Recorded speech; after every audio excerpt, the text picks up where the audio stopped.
He doesn't remember me a boy's love novel chapter 1. The first day, again Wren Ashford had rehearsed this moment for 4 years, and it still didn't feel real.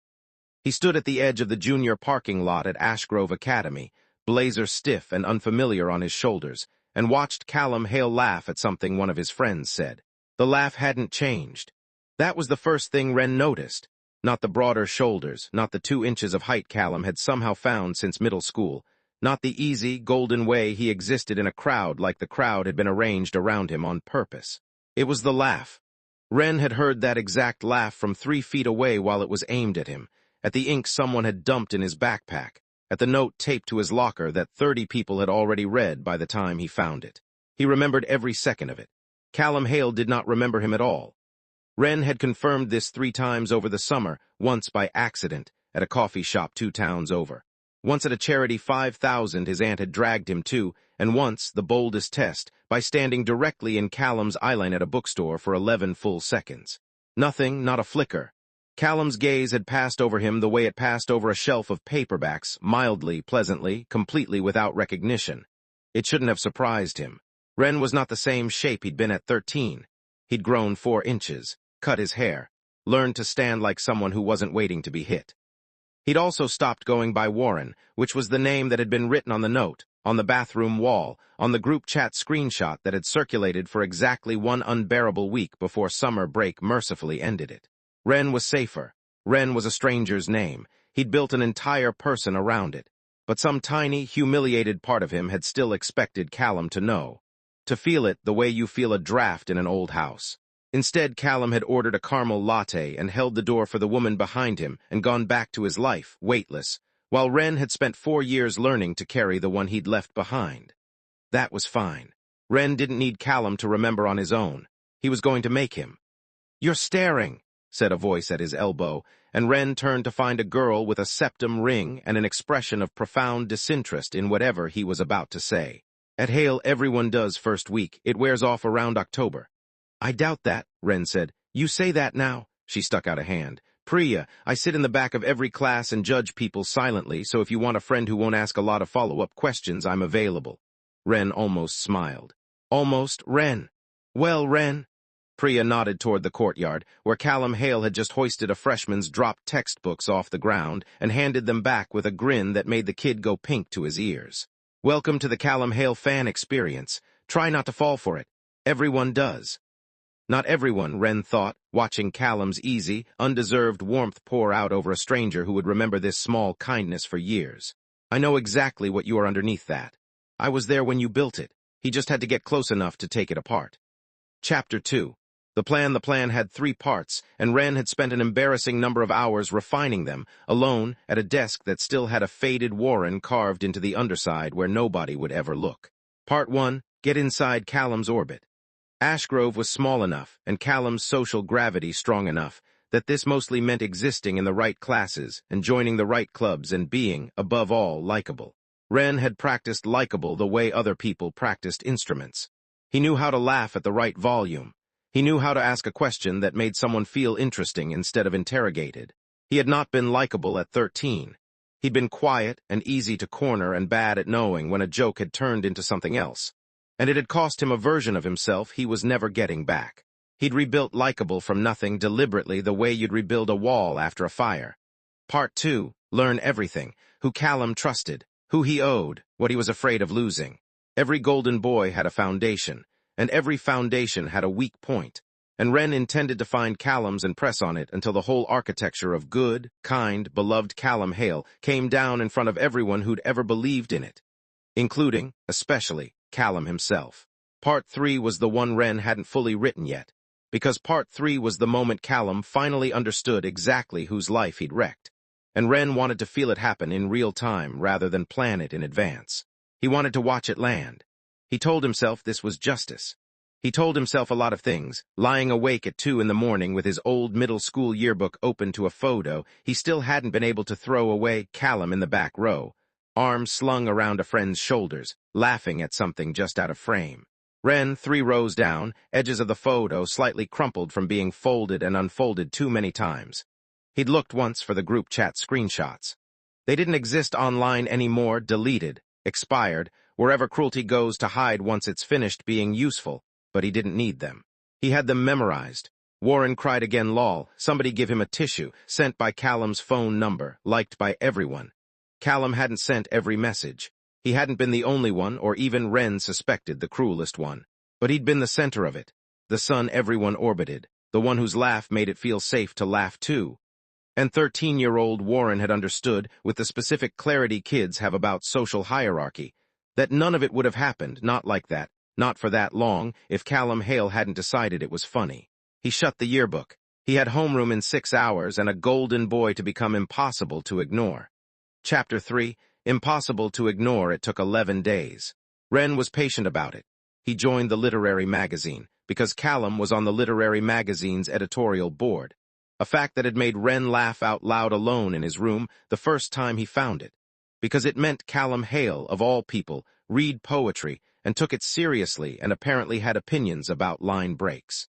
He sat 2 seats down in AP History, close enough to be a familiar face, not so close as to seem intentional. He let Priya introduce him to people, let himself become, gradually, a known quantity. The new guy, sharp-tongued, funny in a way that kept people slightly off balance, impossible to place. On the 11th day, Callum sat down across from him in the library with 2 coffees and set one in front of Wren without asking. "You look like you need it," Callum said, dropping into the chair like he belonged there, which Wren thought he did. Callum belonged everywhere, that was the whole problem. "You've had the same paragraph open for like 20 minutes. I was watching." "That's not creepy at all. I'm concerned in a normal, well-adjusted way." Callum grinned, and up close without a crowd between them, it hit different than Wren had braced for, not performative, not the practiced warmth Wren had assumed was armor over something colder. It looked infuriatingly genuine. "Callum, we've got AP History together. I don't think we've officially met." "We have," Wren thought, and took the coffee, because refusing it would have been a data point, and Wren didn't hand out data points for free. Wren, Callum said it like he was trying it out. "Short for something?" "No, true enough, not anymore. Cool, very mysterious." Callum tapped the closed laptop between them. "So what's the article about?" "Priya said you're doing something on school funding for the arts program, which, honestly, we need. Somebody with a spine to actually push it through editorial."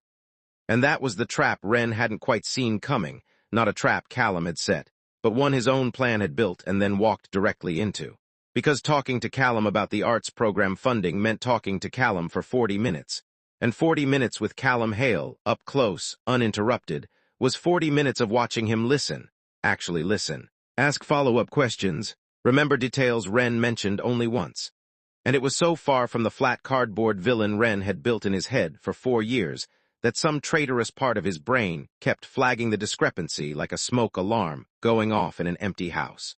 He left the library that night having agreed to co-write the funding piece. He told himself this was strategic. He told himself, several more times than was strictly necessary, that it changed nothing. Chapter 4. Fractures. The first crack came 3 weeks in, small and stupid and entirely unplanned. They were working late in the newsroom, just the 2 of them, the rest of the staff long gone, fluorescent lights buzzing over stacks of back issues, when Callum's phone rang, and his whole posture changed before he even looked at the screen. He answered it in the hallway, voice pitched low, and came back 10 minutes later paler than he'd left. "Everything okay?" Wren asked, because it was the normal thing to ask, and because some traitor part of him actually wanted to know. "Yeah. Fine." Callum sat back down, picked up his pen, put it down again. "My dad. It's nothing. Family stuff." Wren, who had spent 4 years assembling a comprehensive picture of Callum Hale's charmed, frictionless life, filed this away with more interest than he wanted to admit. He didn't push. He'd learned from watching that people told you more when you didn't ask. "You can talk about it," he said instead. "Or not. Either's fine."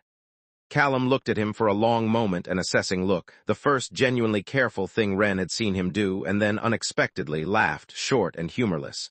"You're the first person all year who said that, and actually meant the or not part." "I mean things when I say them," Wren said, and it came out sharper than he intended, edged with 4 years of things he hadn't been able to say to the person who most needed to hear them. Callum blinked, surprised by the edge, and Wren watched him decide not to comment on it. Filed that away too, the fact that Callum noticed things and chose, sometimes, to let them pass. "My dad wasn't around much when I was a kid," Callum said finally, quiet, to the desk instead of to Wren. "He'd disappear for months, come back different. Middle school was—" He stopped, shook his head. "It's a long story." Point is, I don't love unexpected calls from that number. Wren's pulse did something complicated. Middle school.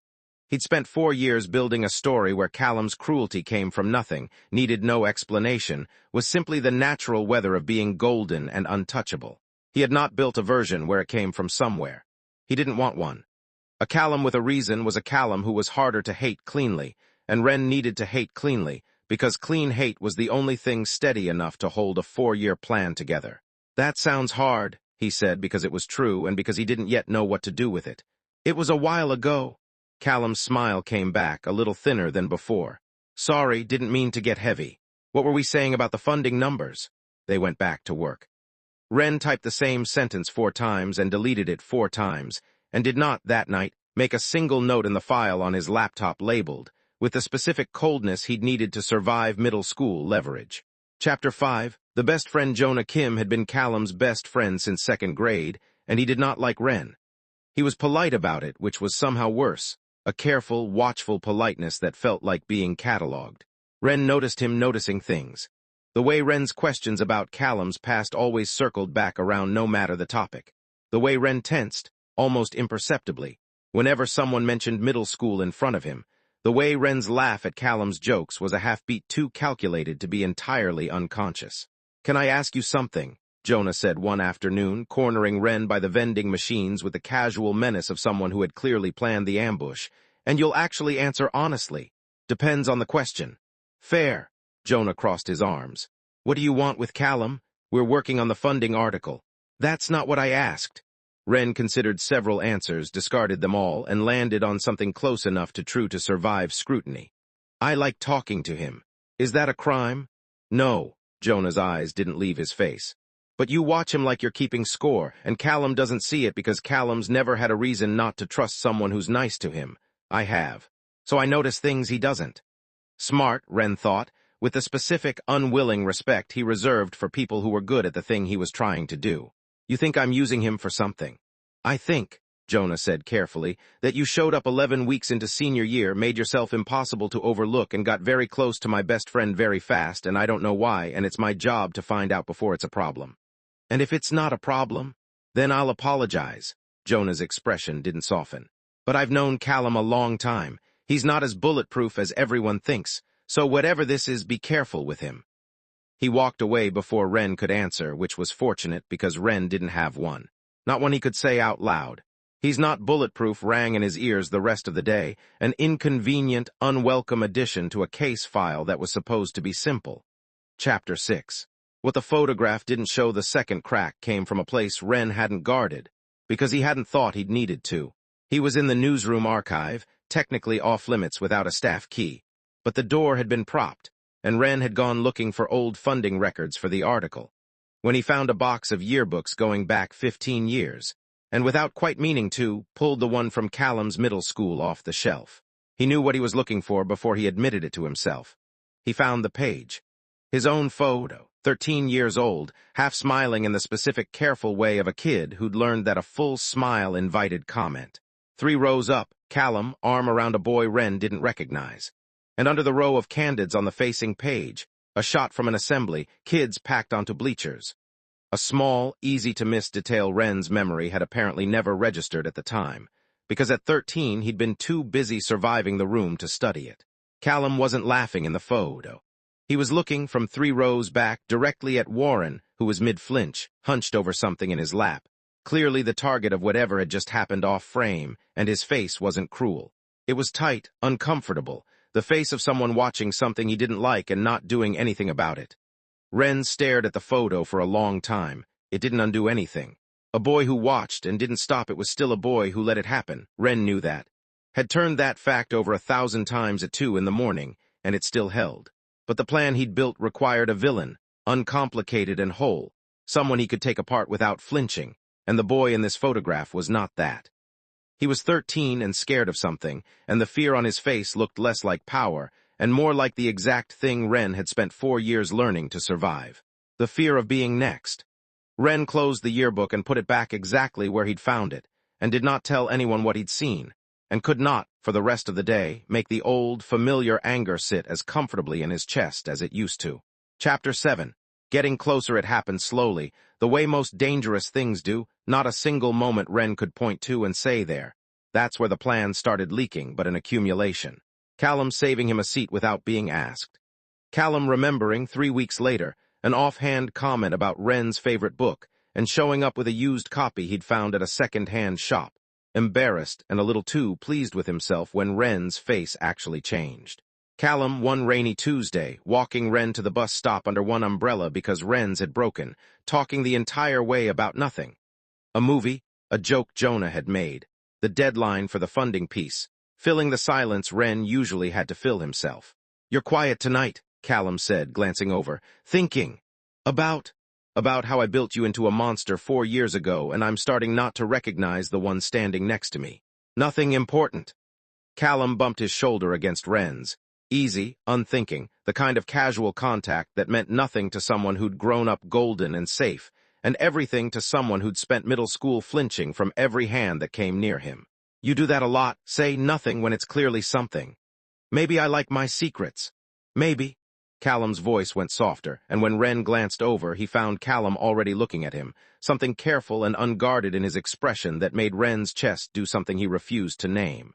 "For what it's worth, whatever it is, I'm not going anywhere. You can tell me, eventually, whenever." "You have no idea what you're offering," Wren thought, throat tight in a way that had nothing to do with the cold. "You have no idea what happens when I finally do." He said instead, "Okay," and let Callum walk him the rest of the way to the bus stop, and spent the entire ride home furious at himself for the way his pulse hadn't settled since Callum's shoulder touched his. Chapter 8, The Unraveling. It fell apart on a Thursday, 3 days before the funding piece was due, in the newsroom, at 11 at night, because Jonah finally said out loud what he'd been circling for weeks. He came in without knocking, dropped a folder on the desk between them, and looked at Wren with an expression that had stopped being careful. "I did some digging." "Jonah," Callum started. "No, he should hear this." Jonah's eyes stayed on Wren. "Ashgrove Middle, 12 years ago. No, wait, not 12, 5. You transferred out mid-year. Warren Ashford." He let the name sit in the room like a struck match. "That's you, isn't it? Wren's your middle name? You changed what you go by." The room went very still. Callum's expression shifted, confusion first, then something slower, more effortful, a man trying to reach back through years he hadn't thought about in a long time and finding the shelf mostly empty. "Warren," Callum repeated, testing the word, and Wren watched with a clarity that felt almost merciful in its cruelty, the exact moment nothing surfaced. No recognition, no guilt. Just a blank, searching confusion, like Callum was checking a room for a memory that simply wasn't there to find. "I don't." Callum looked between them. "Should I know that name?" And there it was, the moment Wren had planned for 4 years, arrived not with triumph but with something that tasted almost exactly like grief. "You should," Wren said, and his voice, when it finally came out, was steadier than he expected and colder than he intended. "You called me that name for 6 months while your friends dumped ink in my backpack and taped a note to my locker that said everyone should ignore me because I cried too easy. You liked every message in the group chat. You laughed every single time. And then summer came and you never thought about it again because you didn't have to. That's what being you means. Things don't stick." Callum had gone white. Warren, Wren corrected, and it came out uglier than he meant, 4 years of practiced calm finally splitting open. "That's the name you knew. You don't get to call me Wren like it means we're friends." "I don't remember that," Callum said, quiet, and it wasn't a denial, it was worse, an admission, the horror dawning across his face in real time. Wren, I swear to you, I don't remember doing that." "Convenient." "It's not convenient, it's—" Callum pressed the heels of his hands against his eyes. "That was the worst year of my life. My dad had just— I don't remember most of that year. I know things happened. I know I wasn't good. I've had people from back then bring things up before, and I thought it was just embarrassing stuff, not this." "That's not an excuse." "I'm not asking it to be." Callum's voice cracked, and for the first time since Wren had met him, the golden, effortless ease was completely gone, replaced by something raw and frightened. "I'm telling you the truth. I don't remember hurting you. That doesn't mean I didn't. It means I have to sit with the fact that I was capable of it and don't even have the memory to make it make sense." Jonah, still standing by the door, looked between them with an expression that had gone from vindicated to uneasy. "Cal, get out," Callum said, not looking at him, eyes still on Wren. "Please, both no. Jonah go, Wren stay, please." Wren stayed, not because he wanted to, but because some part of him, the part that had spent 4 years constructing this exact confrontation, needed to see it through to whatever came next, even now that it had stopped going according to plan. Chapter 9, What the Fear Was, for they sat in the empty newsroom for a long time before either of them spoke again. "Tell me," Callum said finally, hoarse. "All of it. I need to hear it from you, not from a folder Jonah put together." So Wren told him, the ink, the note, the group chat, the 6 months of being the funniest thing that happened to a room whenever he walked into it, the way he'd stopped raising his hand in class, because attention of any kind had started to feel like danger, the way his mother had finally pulled him out mid-year when she found him crying in the bathroom before school, and he wouldn't tell her why. He told it flat, controlled, the way he'd practiced telling it for years to a version of Callum who deserved no softness. He did not, this time, feel the satisfaction he'd expected. Callum listened without interrupting, and by the end his hands were shaking, and when Wren finally stopped talking, Callum said very quietly, "I found the photo too, in the archive. I saw you'd looked at it, the pages were out of order." Wren's stomach dropped. "You went through the yearbook. After Jonah brought your name up, yeah? I wanted to see if I remembered your face, and I didn't, not from the yearbook, not from anything, and that terrified me more than if I had." Callum's jaw tightened. "There's a photo of me in the bleachers. You probably saw it. I don't know what I look like in it. Sick, maybe." "You look scared," Wren said before he could stop himself. "I was," Callum exhaled, unsteady. "My dad had come back that year. He wasn't gentle, Wren. Not with me, not with my mom. I didn't have language for it then. I just knew that at school, with people like the guys I ran with, being scared wasn't allowed. So I got loud instead. I got good at making sure everyone was laughing at someone who wasn't me, because I'd figured out, without ever saying it to myself, that if the room was laughing, it wasn't hunting. And you were. I don't remember choosing you specifically. I think that's the worst part. It wasn't personal. It was just convenient, and I was scared, and I let it happen because it kept the room pointed somewhere that wasn't me." The newsroom was silent except for the hum of the vending machine down the hall. "That doesn't fix anything," Wren said finally. "I know." Callum looked at him, eyes wet, unguarded in a way Wren had never seen from him, not once, not even in the small, unwatched moments Wren had spent weeks collecting. "I'm not telling you so you'll forgive me. I'm telling you because you deserve to know it wasn't nothing to me, even if I buried it so deep I couldn't find it. And because I need you to know I am never going to be that person again, whether or not you believe me, whether or not you stay in this room another 5 minutes." Wren sat with that for a long time. 4 years of careful architecture. The plan, the leverage, the ending he'd rehearsed 100 times. The moment of watching Callum's golden life crack open in front of everyone who'd ever believed in him. None of it had accounted for a Callum who cracked open on his own, without an audience, without being made to, simply because Wren had finally told him the truth. "I came here to destroy you," Wren said, quiet, the closest thing to honesty he'd offered anyone in 4 years. "I planned it for 4 years. I got close to you on purpose. I learned everything about your life so I'd know exactly where to press." "I know," Callum said. "I figured that out about 10 minutes ago, and I'm still glad you did it. I'd rather know than keep living like none of it happened." Chapter 10. The part Wren never planned, for he didn't go back to Ashgrove for 3 days. He told his aunt he had a cold. He lay in his childhood bedroom. His real bedroom, in the town he'd fled at 13, in the house that still had Warren carved under the desk, and stared at the ceiling and tried to locate the anger that had powered him for 4 years, and found, instead, something exhausted and unfamiliar, and a little bit like grief for a version of the plan he no longer wanted to finish. Priya texted him twice. Jonah, unexpectedly, texted him once. "He's not eating. Figured you'd want to know, not asking you to fix it, just telling you," and Wren stared at that message for 20 minutes before setting the phone face down and not answering it. On the 4th day, he went back, because staying away felt like handing the plan a victory it hadn't earned, and because some part of him, the part he was least proud of and most unable to silence, needed to know if what Callum had said in the newsroom was still true in daylight.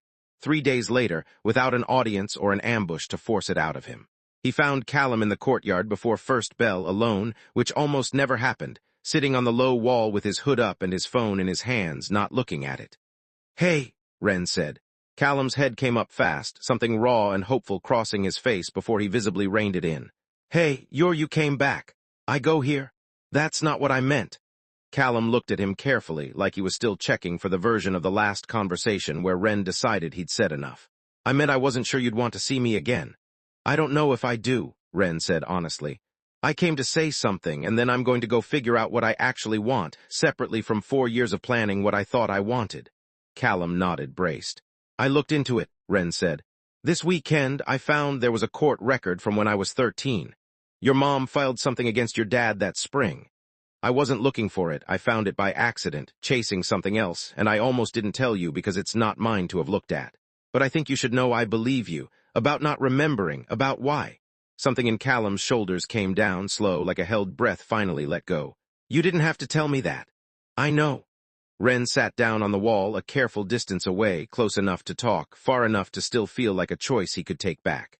I spent 4 years building you into someone simple. Simple was easier to hate. You're not simple. I don't know what to do with that yet. You don't have to know yet. Callum's voice was quiet, careful, like he was handling something breakable. I'm not going to ask you to forgive me on a schedule that's convenient for me. I did that to you once already, without meaning to, made you carry something on my timeline instead of yours. I'm not doing it again. Wren looked at him, really looked, the way he hadn't let himself in weeks of careful, calculated closeness, and saw, for the first time, not the golden boy from 3 rows up in a photograph, not the villain he'd built at 2 in the morning for 4 consecutive years, but just a person, flawed and frightened and trying, sitting on a low wall in the cold, waiting to find out if the worst thing he'd never remembered doing was also the thing that ended everything good that had grown since. I'm not staying because I forgive you, Wren said finally. I'm staying because for the first time in 4 years I don't actually know what I want to happen next, and I'd rather find out than walk away from the only interesting thing that's happened to me since I was 13. Something that was almost a laugh, wet and startled, escaped Callum. That might be the least romantic thing anyone's ever said to me. I'm not big on romantic. No, Callum agreed, looking at him like Wren was something rare he'd only just noticed was standing right in front of him. You're big on getting exactly what you came for. I'd just like a vote eventually in what that turns out to be. The bell rang. Neither of them moved right away. Eventually, Wren said, and it wasn't a promise, not yet, but it wasn't a door closing either. And for the first time since he'd stepped off a bus into the Ash Grove parking lot with a 4-year plan folded up tight in his chest, Wren found he didn't mind very much, leaving the ending unwritten. Chapter 11. What grows back it did not become easy, and Wren was grateful for that in a strange way. Easy would have felt like a lie, and he'd had enough of those to last a lifetime. There were weeks where he couldn't look at Callum without seeing the boy in the photograph, tight-jawed, scared, watching something he didn't stop. There were nights he still opened the file on his laptop labeled Leverage and read through it like a museum exhibit of a person he used to be, and closed it again without deleting it, because deleting it felt like pretending the plan had never mattered. And it had. It had kept him upright for 4 years. He wasn't ready to erase it just because he no longer needed it the same way. But there were other things, too, accumulating slowly, the way trust does when it's being rebuilt instead of assumed. Callum learning, actually learning, asking instead of guessing, what made Wren tense, what he needed silence for and what he needed noise for, when a shoulder bump was welcome and when it wasn't. Callum going to therapy quietly, without making it a performance for Wren's benefit. Because Jonah told him once, bluntly, that fixing himself for an audience wasn't fixing himself at all. Callum finding the girl who'd run the group chat, now 3 states away at college, and asking her, not accusing, asking what she remembered, because he needed the fuller shape of a year his own memory had failed to keep.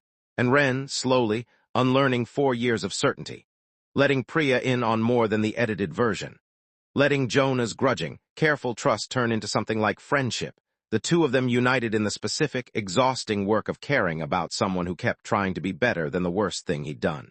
Writing one night in March, a single line at the top of the Leverage file, I don't need this anymore. And, a week after that, finally deleting it, not because he'd forgiven everything, but because he'd stopped needing a weapon to feel safe in a room with Callum Hale. You're doing the thing, Callum said one evening in April, the 2 of them on the newsroom couch long after everyone else had left, Wren's laptop open and forgotten between them. The staring thing. You've been doing it for like 10 minutes. I'm thinking. About, Wren considered, for the first time in this entire story, telling the whole truth without armor around it. About how I used to think I'd know exactly how this ended. I had it planned, every version, none of them looked like this. Bad, different, or? I don't know yet, Wren said, which was true, and which no longer scared him the way it once would have. I'm still finding out. Callum reached over, slow, giving him every chance to pull away, and closed his hand over Wren's on the couch cushion between them. Wren let him. Take as long as you need, Callum said. I'm not going anywhere. I know that used to be exactly the wrong thing to hear from me. I'm hoping, eventually, it isn't. Wren looked at their hands, at the boy beside him who had spent 4 years living rent-free and unwitting in the center of a plan built to destroy him, and who had, instead of destroying anything, slowly become the one part of Ashgrove Wren could no longer picture leaving. Eventually, Wren said again, and this time when he said it, it sounded less like a door left open out of uncertainty, and more like a door he was choosing on purpose to walk through. Outside, the last of the spring light stretched long and gold across the courtyard, where, 7 months earlier, Warren Ashford had stood at the edge of everything he thought he wanted, watching a boy laugh at something out of frame, certain he already knew exactly how their story was going to end. He hadn't known anything at all. He was glad now that he hadn't. End.